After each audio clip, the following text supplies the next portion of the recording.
Yung ating presidente hindi na rin pinapaniwalaan ng mga leader sa ibang bansa. Sa presidente ng ano yan? Presidente ng Ano Pilipinas, pangalan? Bongbong Marcos. Kasi yung salita niya ngayon, Di umano. iba na bukas. How will you trust a leader who makes his statements today, iba na tomorrow? So, ito na lang example sa foreign policy. Di ba ang nagsiset, ito, langis naman ito, related pa rin.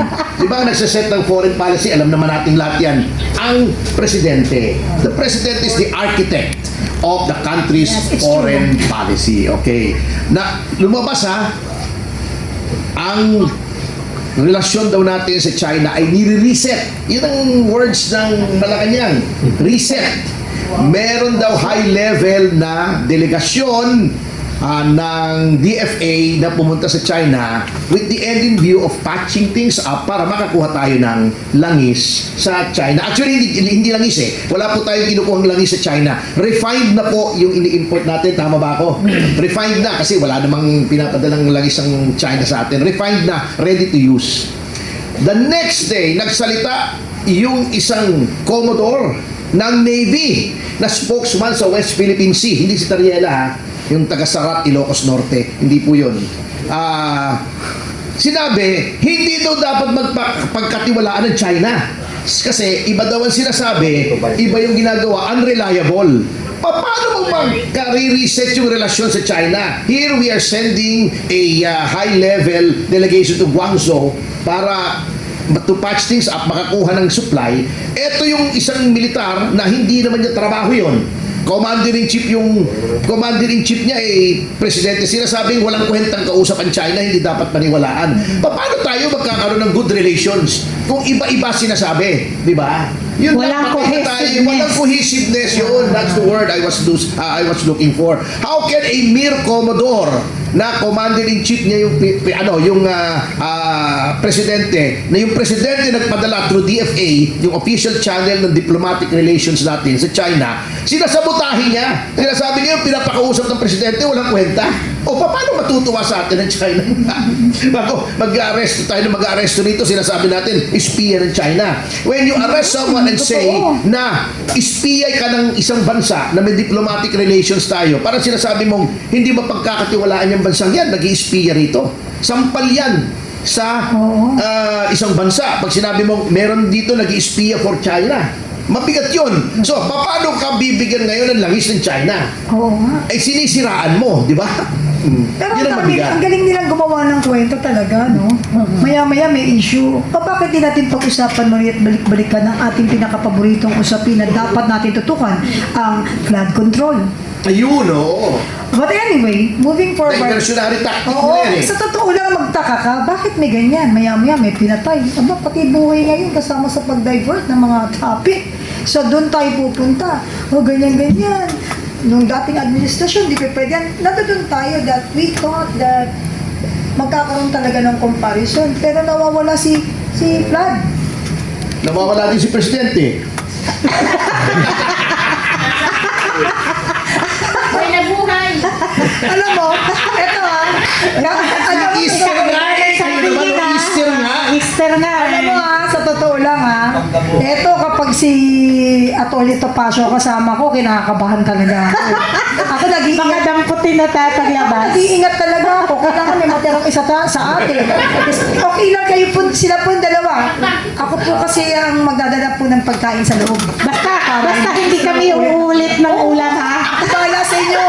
Huwag na ninyo akong Basta yung damay. keso, dalan mo ko yung keso gawa mo. At may pandesal na mainit. Ito kasa, o kaya sa dalawa po nating mga kasamahan ngayon, no? Sa inyo pong mga assessment, alin po ang pinakamalakas na argumento at sa inyo pong pag-assess din, ano naman po yung pinakamahinang punto doon sa usapin natin ngayon. O, sige. sa defense kahapon nung Balik natin sa ikaw kasi ikaw yung abogado. Yung kasama ko, nag-iiba-iba ang topic Para sa akin, wala Walang mahinang argumento. Lahat Hindi ng kami argumentong nag-i-script malakas. dito At kaya nga nag-a-agree yung mga amicus curiae. Usually, ako, may mga na-argue na ako sa Supreme Court. modesty aside, naka-anim na panalo na ako sa Supreme Court on doctrinal issues. May mga amicus curiae nagsasabi ganito, yung isa nagsasabi naman ng ganon.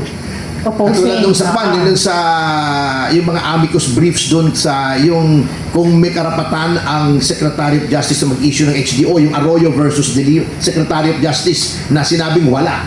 Merong pros and cons. Dito lahat ng amicus curiae, lahat ng mga resource person sinabi, mali yung ginawa, walang nagsabing tama.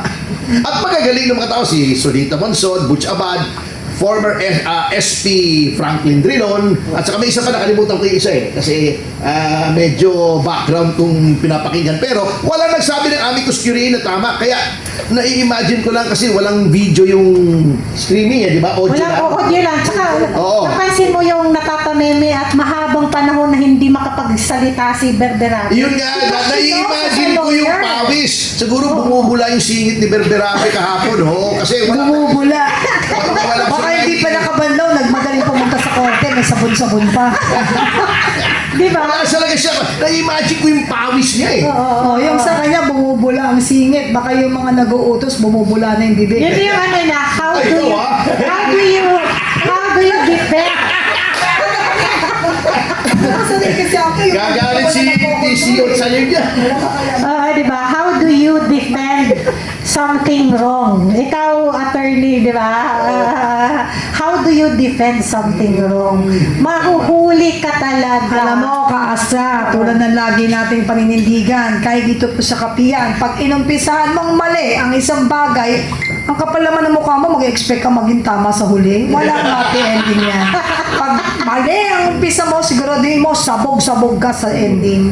And it will happen because God is with us. God is good all the time. Okay, tuloy-tuloy na. Nagiging mainit na. Pinagpapawisan ako. Mamaya, naka-sleeveless na ako. Kaya ako nag-jacket kayo na malamig. Pag ito pala kasama mo, papawisan ka talaga. Kaya ako butas-butas para hindi ka Oo pagpawisan. nga. Pero alam mo, sa susunod, dapat kayo, guest ko, magdadala ako ng brake fluid. Yun ang unang papainom natin. Ay, yung lagay dito, brake Oo, fluid. huwag na tayo magganyan-ganyan. Anyway, moving forward again, Castra and Attorney Topacio. Sa tingin po ba ninyo, may indikasyon na ba kung saan papunta talaga ang desisyon ng korte? Bawal tayo magsalita Oo, dyan. Ay, bakit Lalo na ako, abogado. Hindi, Alam mo, kaya- we do not, abogado yan, we do not Subjudice, preempt. subjudice. Saka huwag ka magsalita. Ikaw, hindi ka abogado, magsalita ka. Sige, hindi ako. Hindi ka malalaring ito. Oo. Saan patutungo? Patutungo ito sa criminal case na final nila Attorney Topacio. Kasi sigurado ako, pag lumabas ang mga saro na sinabi na, makikita lahat kung saan dinala at paano napunta at nagastos ang mga pera na is particularly the unprogrammed fund. Yan, hindi yan di umano at hindi yan CTTO. Nanggaling mismo yan sa bibig ng ating pong invited guest. Ito, very briefly lang para mabigyan natin ng pagkakataon ng susunod na tanong ito. Judicial restraint versus activism. Dapat bang makialam ang Korte Suprema sa budget? Ayan, attorney.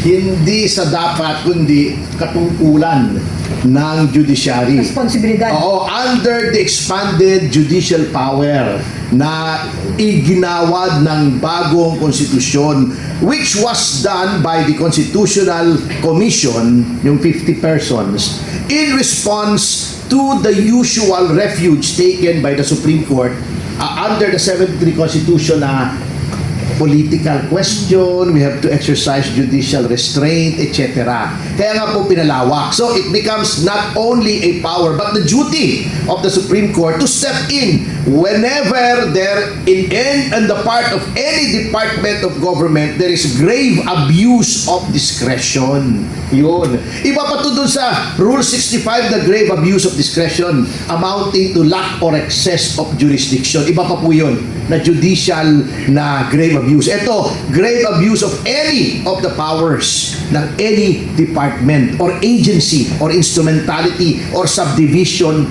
thereof. So, hindi po yan judicial activism kung nakialam ang korte. That is by virtue of its expanded judicial powers under the 87 Constitution. Yan po ang in-invoke na poder ng ating Korte Suprema noong nagdesisyon po sila na gawing void yung unang impeachment complaint versus Vice President Sara Duterte. Yon, ang galing. Sa totoo lang, no, ang ganda ng ating topic.